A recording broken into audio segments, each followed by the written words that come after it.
Hello engineers, कैसे हैं आप सब। आई होप काफ़ी अच्छे होंगे। तो यहाँ पर मैं आप लोगों के लिए एक न्यूज़ लेकर आया हूँ और ये न्यूज़ ये है कि राज्यसभा या लोकसभा में एक क्वेश्चन सेशन होता है। वहाँ पर जयंत चौधरी साहब ने रेल मंत्री जी से एक क्वेश्चन पूछा था कि आपके रेलवे में कितनी सीटें वैकेंट हैं, आपके रेलवे में कितनी सीट वैकेंट है, ये क्वेश्चन वहाँ पर हुआ था। तो रेल मंत्री ने उसका जवाब दिया था। फिर हमने उसको आरटीआई के तहत मंगवा के आपके लिए पेश कर रहे हैं। तो यहाँ पर क्या है, आरटीआई के तहत कितनी क्या सीट थी ये आपको बता देता हूँ, क्योंकि बहुत ऐसे लड़के थे जो बोल रहे थे नहीं अब प्राइवेटाइजेशन हो जाएगा, सीटें नहीं आएंगी। देखो मेरे दोस्त, सीट आएंगी, सरकार बनेगी, जिसकी किसी की भी सरकार बने भाई, सीट तो आएंगी आएंगी। हाँ, किसी की सरकार में ज़्यादा, किसी की सरकार में कम। और इन सरकार का ये है फंडा कि पेपर जब पेपर कब इनका होगा, जब इनके इलेक्शन होंगे। तो अब आप ये मान लीजिए ना, इनका इलेक्शन है 2024 में, 2023 चल रहा है, तो यहाँ पर आपके एग्ज़ाम होंगे और रैंडम वैकेंसी आएगी। अभी यूपी में किसकी 50-60 हज़ार रैंडम वैकेंसी आ गई, वैसे ही देखिएगा रेलवे में भी रैंडम वैकेंसी आएगी। और इसीलिए बार बार आपको कहता हूँ क्या कि आप अपनी पढ़ाई को कंटिन्यू रखिए भाई, उसको ब्रेक करना ही नहीं है। क्योंकि अगर आपने सफ़र करना स्टार्ट कर दिया है तो भी होगा क्या, बीच में जो भी एग्ज़ाम आएंगे सारे उसमें क्रैक हो जाएंगे। ऐसा नहीं कि कुछ लोग होते हैं ना कि बस एग्ज़ाम का फॉर्म जब तक नहीं आ जाता तब तक वो पढ़ाई नहीं स्टार्ट करते, समझ गए ना। तो देखते हैं यहाँ पर क्या है। तो यहाँ पर देखिए, ये श्री जयंत चौधरी जी ने राज्यसभा में एक क्वेश्चन पूछा था। किससे पूछा था? रेल मंत्री से, श्री वैष्णव जी से क्वेश्चन पूछा था कि आपके रेलवे में कितनी सीट वैकेंट है। उन्होंने उसके बाद ये जवाब दिया था। उनका जवाब ये था, यहाँ पर उनका जो जवाब था कि देखिए मैं आपको बता देता हूँ, करीब 1,80,000 वैकेंसी है रेलवे में। जो सीट वैकेंट है ना, 1,80,000 सीट वैकेंट है और डिफरेंट डिपार्टमेंट में है। जैसे यहाँ पर बताऊँ मैं आपको कि अकाउंट डिपार्टमेंट में करीब आपकी कितनी है, 12,455। एडमिनिस्ट्रेशन में आपकी 4,000 करीब है। सिविल में आप सुनेंगे ताजुब मानेंगे 87,000 वैकेंसी है। कितनी है? 87,654 वैकेंसी है। और सिविल की हो गई। इलेक्ट्रिकल की कितनी है आपकी? 38,000 केवल इलेक्ट्रिकल में वैकेंसी है। और मैकेनिकल की अगर बात किया जाए 64,346 वैकेंसी, इतना आपके रेलवे में वैकेंट है। अगर इसको मोटा माटी जोड़ लिया जाए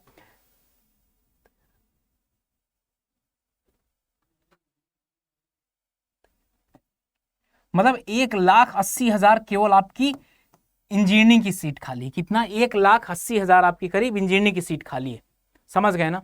अब आप समझ लीजिए कि अगर गवर्नमेंट इसका 30% भी निकालेगी, कितना 30% ही मान के चलिए, 30% भी मानेगी, तब भी आपकी करीब कितने परसेंट, 54,000 करीब सीटें आएंगी। 54,000 नहीं आएंगी, आप ये मान लीजिए 40,000 आएगी। 40,000 वैकेंट सीट आएगी। अगर इतना भी आ गई ना, इतना भी नहीं आई, मतलब मैं इसका गिरी से गिरी हालत में मान के कह रहा हूं कि अगर 1,80,000 का 10% भी आया तब भी 18,000 वैकेंसी सिविल की अलग से आ ही जाएगी। लेकिन कम से कम 25 से 30,000 वैकेंसी आएगी। आप कितना भी मिनिमम सोच लीजिए, कम से कम 20 से 25,000 30,000 वैकेंसी आएगी मेरे दोस्त। तो रुकना नहीं है जब तक सिलेक्शन ना हो जाए आपका। आप किसी न किसी एक गाइडेंस को चुन लीजिए, किसी न किसी एक किसी के अंडर पे गाइडेंस ले लीजिए और अपनी पढ़ाई को, अपनी प्रिपरेशन को एकदम बूस्टअप तक, आगे तक लेके चले जाइए, जिससे आपका सिलेक्शन हो सके मेरे दोस्त। और अपनी पढ़ाई को ऐसे ही कंटिन्यू रखना है। और ये हमको इंतजार नहीं करना कि क्या जब आएगा फॉर्म आ जाएगा तब से मैं पढ़ाई करना स्टार्ट कर दूंगा। मेरे दोस्त ऐसा मत सोचिएगा, ऐसा नहीं होता है। ऐसे ही लड़के कई साल तक तैयारी करते रहते हैं, लेकिन वो लड़के जरूर सफल हो जाते हैं ना जो अभी से पढ़ाई करना स्टार्ट कर दिए। ठीक है, फॉर्म जब आएगा देखेंगे। और तो रास्ते में कई फॉर्म आएंगे आपके, एसएससी का फॉर्म आएगा, किसी स्टेट का जेई का फॉर्म आएगा, ये भी तो सारे कुछ कवर होंगे यार। तो जाइए यार, अपने आप को इनरोल करिए इंजीनियर्स अड्डा 24/7 के साथ, और वहाँ पर आपको फाउंडेशन बैच मिल जाएगा। फाउंडेशन बैच के साथ साथ वहाँ पर आपको रेलवे का भी बैच मिल जाएगा। रेलवे का स्पेशल बैच वहाँ पे चल रहा है, आरआरबी जेई। रेलवे का वहाँ पर आरआरबी जेई का बैच चल रहा है, आरआरबी जेई का स्पेशल बैच चल रहा है। जाइए अपने आप को इनरोल करिए। देखिए यहाँ पर हमारा मिशन फाउंडेशन भी चल रहा है, क्योंकि वहाँ पर यह होता है कि प्री के बाद मेंस का कहो बहुत कम टाइम मिले, तो बच्चे का ना तो नॉन टेक्निकल सही तैयार होता है, ना तो टेक्निकल तैयार होता है। तो इसके लिए सबसे बढ़िया एक गाइडेंस ये आपके लिए, मेरा एडवाइस है आपके लिए कि मेरे दोस्त जाइए अभी से और लग जाइए यार एकदम पढ़ाई करने में। नॉन टेक टेक्निकल सब साथ में लेके चलिए। जब प्री आ जाए नॉन टेक और जैसे प्री हो जाए तुरंत टेक्निकल में, ठीक ना।